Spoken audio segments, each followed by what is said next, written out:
having that confidence?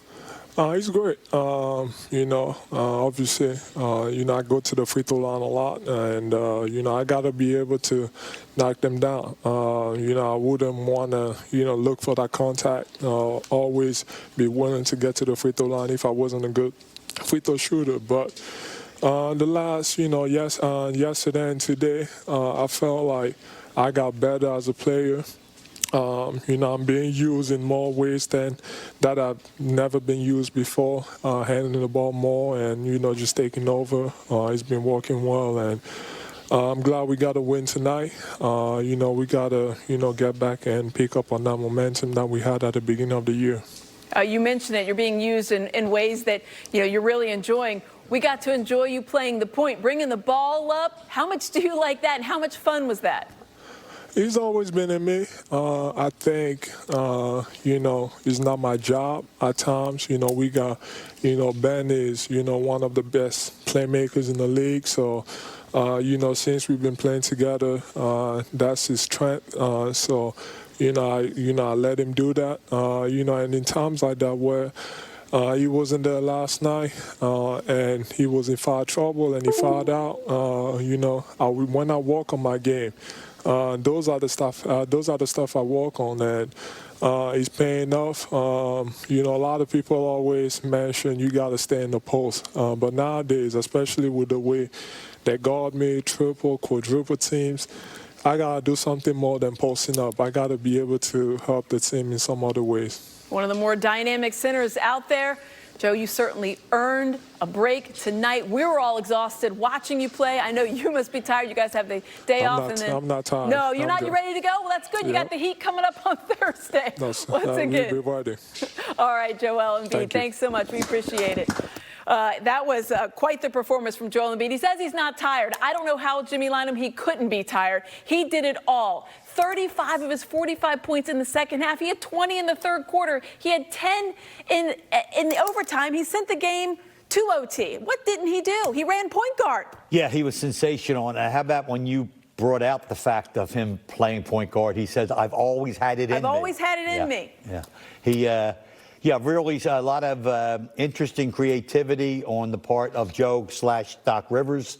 Not only did he bring the ball out of the backcourt, a number of times they actually set a pick for him.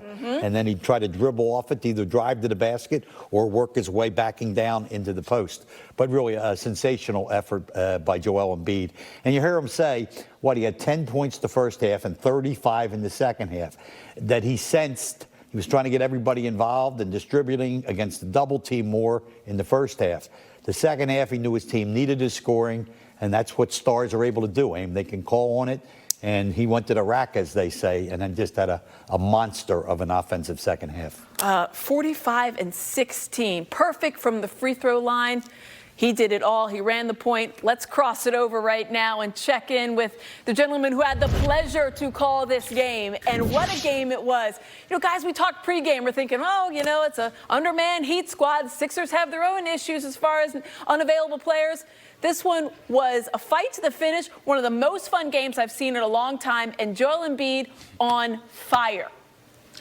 Highly improbable, Amy, to say the least, to think that the Sixers starting with 10 players, and don't forget they lost 2 to fouls. Disqualified were Ben Simmons and Tyrese Maxey, and Miami.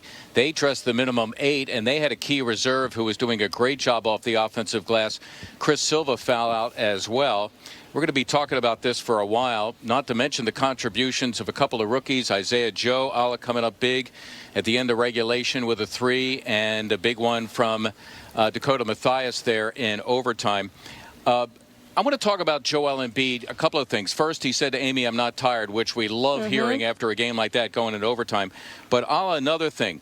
And help me out here, but I think if you have Joel Embiid at least getting the team into its offense, you're solving 2 problems. You don't have to get the ball to him in the post. He already has the ball, number 1.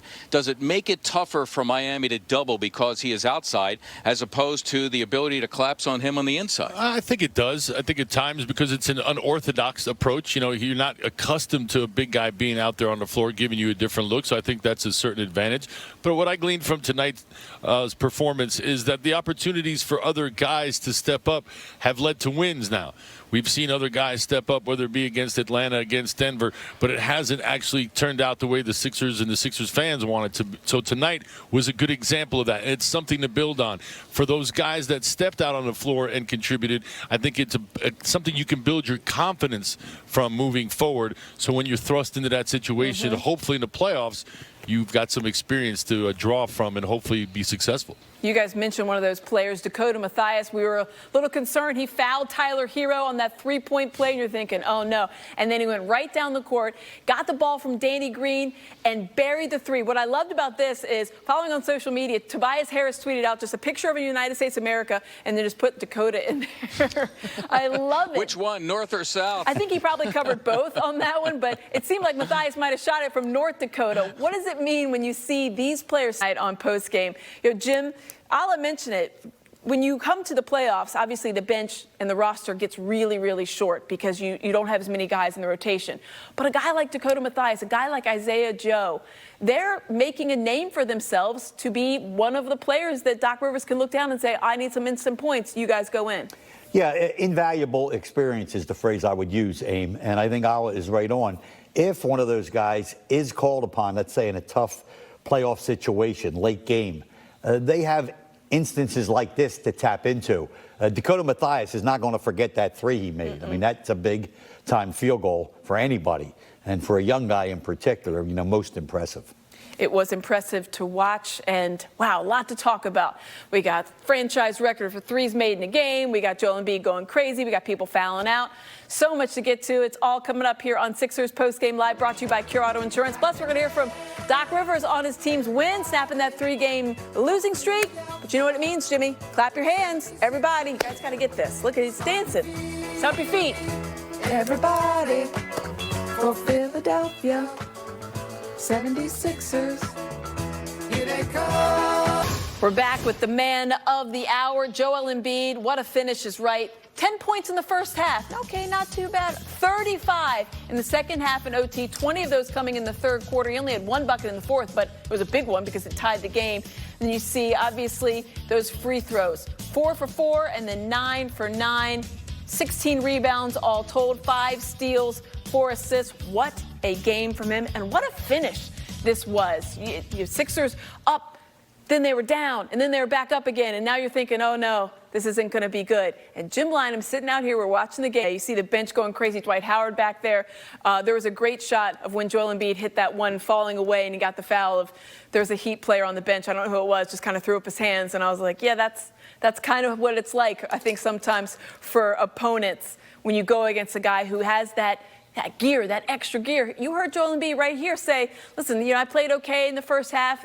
We were down 12. I needed to get going. The third quarter, to have 20 points in a quarter is nothing short of just an absolute monster effort. Yeah, he made every shot he took. He was 8 for 8 from the field. And as I say, the ability to be able to do it is one thing, but to be able to do it when you call upon it is even more. He knew his team, you know, needed a performance like that from him offensively, and he responded. I just want to add, for me, that was big-time entertainment for me. If you like watching NBA basketball, competitive basketball, that's as good as it gets. Yeah, we were talking about competitive play and how it's taken a hit some nights because of some of the health and safety protocols. Well, it didn't take a hit tonight as far as competitive play, because that was as good a game as you're going to see for a while. Whew, especially after that Hawks game. Sixers needed that. They needed the win, but I think the fans needed it just as much, and that was a fun one. Sixers get the win in overtime. They do have the day off, and then they face the same Heat team. Maybe they can just win in regulation on Thursday. We'll see how that goes. We're also going to talk more about Joel Embiid's big night, how he can keep it going. He says he's not tired, so let's get him back out there and get it rolling once again. We're going to take another quick time out here on Sixers post-game, set by Dana Barros in 1995, so they share that. Danny Green has 3 rings, also the national champion, Danny Green. So the guy's got a lot of stuff going on positively for him. Here's a look at his night. A terrific effort by Danny Green. I want to give a shout out to Dana Barros, who lives up in the Boston area. Great guy. Wasn't with the Sixers real long. And I remember the night he made the 9 threes. It was as part of a 51-point performance, if I'm not mistaken. 50-plus night for Dana Barros. Only 29 for Danny Green on this one. As you can see, at one point, he only had 3-pointers. He was a perfect 15 points on those 21 threes, though, taken. 21 threes, 10 boards, 29 points. You're not going to get that out of Danny Green, but on a night where you had Ben Simmons foul out, who only shot the ball a couple of times, you had Tyrese Maxey foul out, who was trying to do everything he could. How important is it to have a guy like Danny Green with no Tobias Harris, no Seth Curry step up and give you that kind of night? Yeah, a veteran, kind of showing by Danny. These kind of guys aim, as you said, he's got 3 rings. So he's been around the block. He knows, what it takes. He knows when he has to assert himself to do what he does best. And once he realized that he had it going, as I said, his teammates did a good job of finding him. And as a result, just a really entertaining and a great win for the Sixers. Yeah, I don't think we can overstate that enough. This one was a fun one. What do they have in store for Thursday? What do they have in store coming up for this weekend? More back-to-backs. Who knows that this was the second of a back-to-back. You didn't think it was going to play out like this, I bet, at home, but it did. And thanks so much for joining us as you're watching here. We're going to take one more break here on Sixers Post Game Live. We will look at that road ahead. As I mentioned, they face the Heat coming up. What's on tap for the weekend? We'll tell you about it.